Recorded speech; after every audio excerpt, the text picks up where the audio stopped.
Hey guys, it's Carissa. Welcome back to my YouTube channel, Inky Fairy Designs. Today I have a card that we'll be making using watercolors.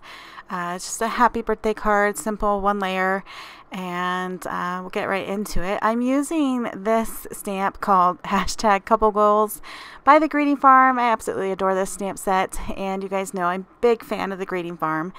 And I stamped it with this Brutus Monroe detail ink in Raven. It's great for watercolors, and it's just been lately something that I've been using. And this is a piece of a Strathmore watercolor card. It's like that card that is already pre-scored, and it's just cut down into a smaller piece. I have 3 silver black velvet brushes that I'm using, a round number 2, round number 4, and then my round number 8. This is what you do not want to do, is leave your brushes in water because it will crack like this, but the brush still works fine, so I am rolling with it. Also, I have my 2 jars of water, and I like to have 2 because one can get pretty murky, and then I don't have to stop and dump out my water. So I have the second one on hand. I am using the Jane Davenport watercolor collection for these skin tones, like I have mentioned before. And of course, I have a paper towel on hand. And this is my old watercolor palette. You may notice that this video is from last year, so I'm not using my new palette with all of the colors and everything, so I do not have those colors for you. This is actually a video I filmed back in November, and I'm just now getting around to editing and getting it up here for you guys. So I did speed this up, obviously. I'm doing a basic, simple wet on dry watercoloring for this image. It is a tiny image. I can't even tell you, it's super small, but it works well for the card base that I have, and it was just a birthday card for my hubby, so I didn't need anything very big or anything like that. So I started with the skin tone and just put a light wash on there. I will go in there, you'll see throughout the video, and kind of deepen up the skin tones or give it some shadows and cheeks and stuff like that. But I just started with a light wash on there. And then I'm coming in with just a brown. Don't even know what color brown. It is Daniel Smith. But I am painting that little armchair brown and leaving some white space. Very loose watercoloring is what I'm doing for this. You can see on the popcorn bowl I left a lot of white space there as well. I like to do that with watercoloring because it kind of gives you that shading and lighting all in one. And so everything on the image besides the skin tone is coming from a Daniel Smith watercolors. And then when we get into the background, I'll show you, I bring in some other kind of handmade watercolors. But basically, I said that this is a birthday card that I made for my hubby back in November. And so I am kind of keeping that in mind. I don't know if you guys are like this or not, but I think a lot of us as card makers are. Like, if we are coloring an image for a particular person in mind, we like to use them as inspiration, right? So of course this little girl is going to have purple hair because I tend to have purple hair a lot of times, and so I can definitely tell you the colors for her hair I used were Wisteria and Imperial Purple because those really go well together. And I think her little popcorn bowl is Sleeping Beauty turquoise, but I'm not exactly sure. I'm not positive about that.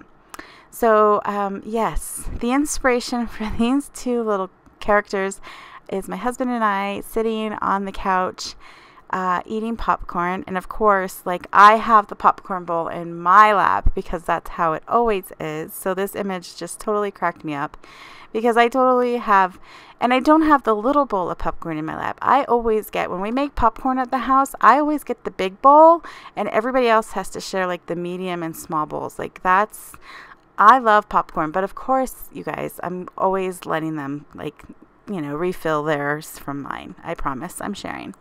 So I'm going in and doing some hair on this little guy. My hubby has brown hair, and I go in with dry first, and then you'll see I drop in, once it's wet, I just drop in color and let it kind of blend itself and into the shadows and everything. I don't take a lot of care of trying to make sure that it's getting in the nooks and crannies that I want to. If I want it darker, I'll bring in a more concentrated color. I think I actually brought in some shading. This is the funny part of this entire card, and my husband was like, what is on his face? My husband has a beard, so I wanted to make sure. I started going in with a very tiny brush. It's like a 0 round, and started making like little hairs on the face. So I did want to make sure that that was super dry because it was blending out before I brought in my heat tool.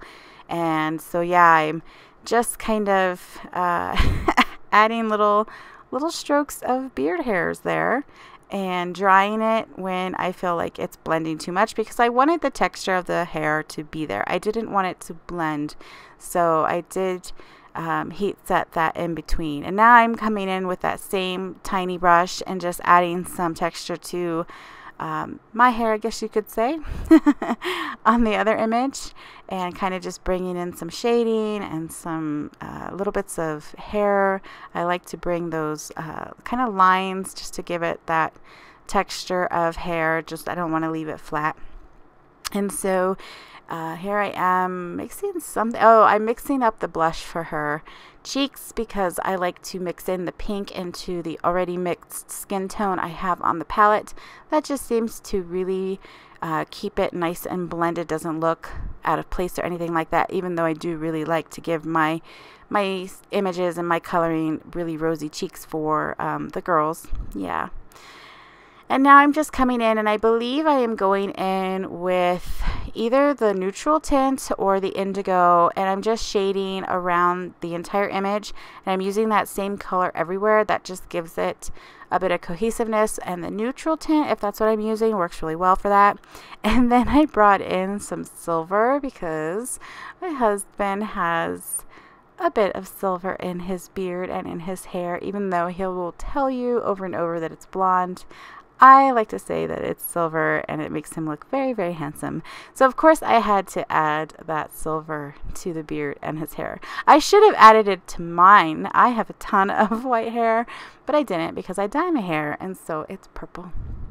Okay, so for the ground and for the floor, I started with just kind of like shading, just like a black or dark color to just ground my images. And then I got a little crazy.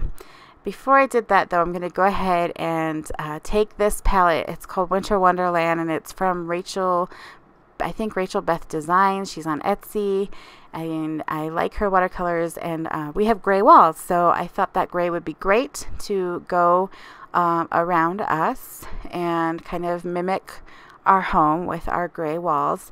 And that's when I got a little bit crazy, and you guys don't see me do this a lot, and maybe I'll do it more, but I don't know. I decided to create a wood floor because we have here I am making sure that it is nice and dry before I go in and do this next bit. But I'm going to draw in some planks of wood. Now we have not actual wood, but it looks like wood. Can't even tell you what it's called right now, but it looks like wood, and so that's what I was creating here. It looks ridiculous, I think, but it's a start, right? And it's just the illusion of a floor. I'm just very kind of scribbling in some texture for those planks, and I didn't even think about like foreground and background, trying to make it look realistic. I just wanted to give that impression, I guess, of having the wood floor that would be under our little chair that we're sitting on together.